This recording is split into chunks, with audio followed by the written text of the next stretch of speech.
Right మరొక breaking చూస్తున్నాం. తెలంగాణలో రోజు రోజుకు చలి తీవ్రత పెరుగుతుందని వాతావరణ శాఖ వెల్లడించింది. కనిష్ట ఉష్ణోగ్రతలు సాధారణం కంటే 2 నుంచి 4 డిగ్రీలు తక్కువగా నమోదవుతున్నట్లు తెలిపింది వాతావరణ శాఖ. రాష్ట్రంలో ఈశాన్య గాలులు చురుకుగా వీస్తూ ఉండడంతో చలి తీవ్రత మరింత పెరిగిందని పేర్కొంది. ఉత్తర తెలంగాణ జిల్లాల్లో చలి తీవ్రత ఎక్కువగా ఉంది. ఇక ఆదిలాబాద్ జిల్లాలో కనిష్ట ఉష్ణోగ్రత 12.8 డిగ్రీల నుంచి 7.2 డిగ్రీలకు పడిపోయిందని తెలిపింది. ఆదిలాబాద్, ఆసిఫాబాద్, నిర్మల్ జిల్లాలకు 2 రోజుల పాటు ఎల్లో అలర్ట్ జారీ చేశారు. రాష్ట్ర రాజధాని హైదరాబాద్ నగరంలో కనిష్ట ఉష్ణోగ్రతలు సాధారణం కన్నా 2 డిగ్రీలు తక్కువగా నమోదవుతున్నట్లు వాతావరణ శాఖ వెల్లడించింది. అత్యంత కనిష్టంగా హెచ్సియులోని 8.8 డిగ్రీల ఉష్ణోగ్రతలు నమోదయ్యాయి. ఇక బిహెచ్ఈఎల్ వద్ద 8.8, రాజేంద్ర నగర్లో 9.4, మౌలాలిలో 9.6, శివరాంపల్లిలో 10.9 డిగ్రీల ఉష్ణోగ్రతలు రికార్డ్ అయ్యాయి.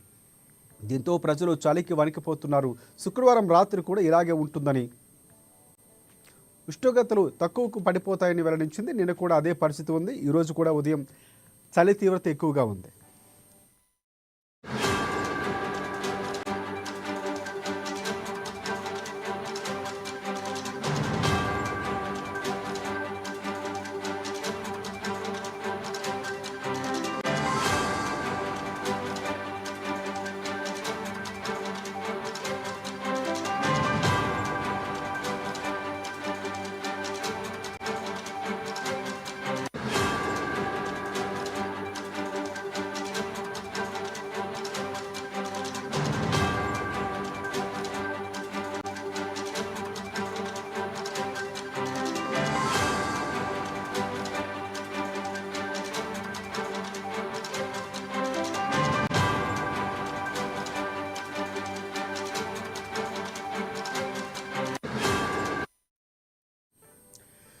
రైట్ తెలంగాణలో రోజు రోజుకు చలి తీవ్రత పెరుగుతోంది.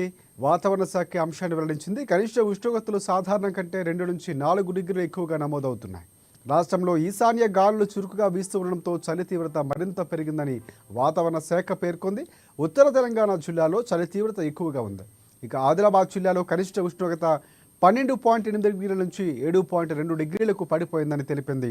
ఆదిలాబాద్, ఆసిఫాబాద్, నిర్మల్ జిల్లాలకు 2 రోజుల పాటు ఎల్లో అలర్ట్ జారీ చేశారు వాతావరణ శాఖ అధికారులు.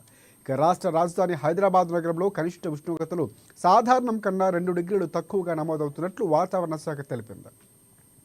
అత్యంత కనిష్టంగా హెచ్సియులో 8.8 డిగ్రీల ఉష్ణోగ్రతలు నమోదయ్యాయి.